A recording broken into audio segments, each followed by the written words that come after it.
मेरे जीवन में जब दुख आए तो आप समझ लीजिएगा कि मुझसे कोई राजस कर्म हुआ है।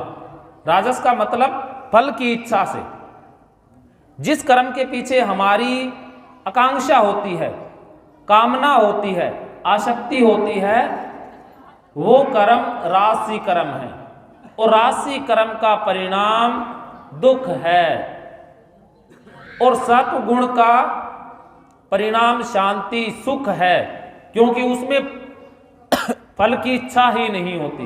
वो कर्म तो हमारे अंदर से आते हैं, उसमें करते नहीं हैं, वो हमसे हो जाते हैं। तो जो कर्म अकर्ता अवस्था से आते हैं, जिसमें कर्तापन का अभाव है, वो सत्व गुण में स्थित है। राजस कर्म का फल दुख, तामस कर्म का फल अज्ञान। कि दुख से भी बड़ी चीज है अज्ञान। अज्ञान हमेशा हमें ढके रखता है। अज्ञानी इंसान अधोगति को ही प्राप्त होता है। उसको कुछ भी पता नहीं है कि क्या करना चाहिए, क्या नहीं करना चाहिए। अज्ञानी इंसान खतरनाक है, क्योंकि अज्ञान से जो निकलेगा वो पाप है।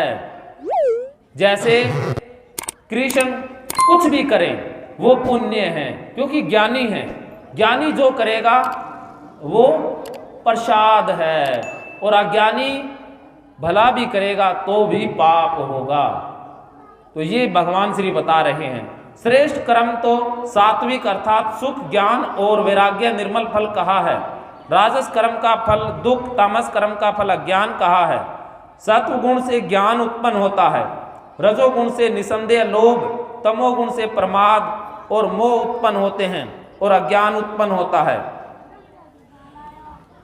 तमोगुण से क्या उत्पन्न होता है? लोभ, प्रमाद, आलस्य, अंधकार या बुरी वृत्तियां, राक्षसी या आसुरी प्रवृत्तियां, या जीवों को नष्ट करना, मारना, खाना, ये तामसी प्रवृत्ति है। सतोगुण में स्थित पुरुष सर्वगादि उच्च लोकों को जाते हैं। रजोगुण में स्थित राजस पुरुष मध्य में अर्थात मनुष्य लोक में रहते हैं, और तमोगुण से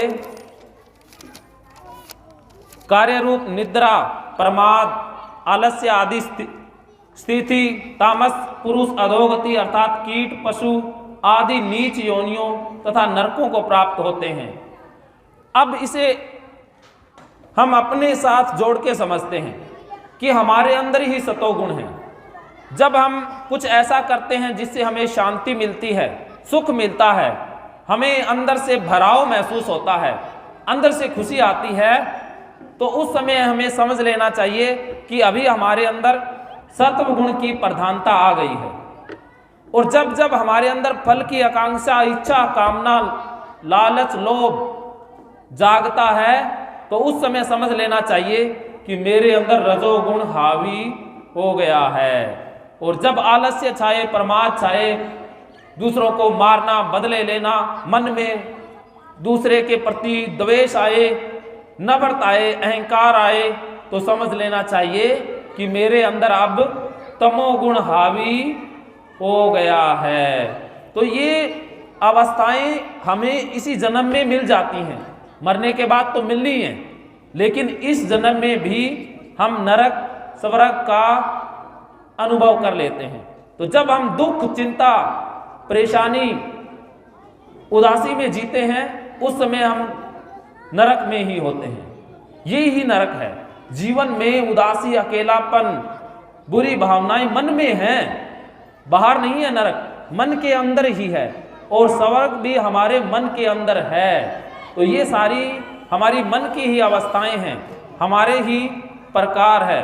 जिस समय दृष्टा तीनों गुणों से अतिरिक्त अन्य किसी को नहीं करता देखता, और तीनों गुणों से अत्यंत परे सच्चिदानंद घन स्वरूप मुझ परमात्मा को तत्व से जान लेता है, उस समय मेरे स्वरूप को प्राप्त होता है। अब एक और ऊंची बात भगवान श्री बताते हैं कि जो इंसान रजोगुण से जो हो रहा है उसे भी जानता है, सतोगुण से जो हो रहा है वो भी जानता है, तमोगुण से जो हो रहा है उसे भी जानता है, और ये गुण ही करवा रहे हैं, करने वाले ये गुण हैं। ये जान लेता है कि कर्ता किसी को कर्ता नहीं देखता, कि इसके अंदर ये जो गुण है वो करवाता है, कि ये इंसान नहीं कर रहा, इसका गुण करवा रहा है, तो वो ऊंची अवस्था है।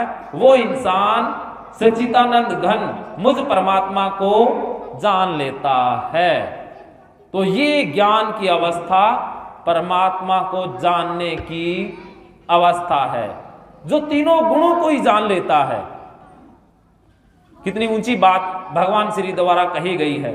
वह पुरुष शरीर की उत्पत्ति के कारण इन तीनों गुणों को उल्लंघन करके जन्म मृत्यु वृद्धावस्था सब प्रकार के दुखों से युक्त परमानंद को प्राप्त हो जाता है।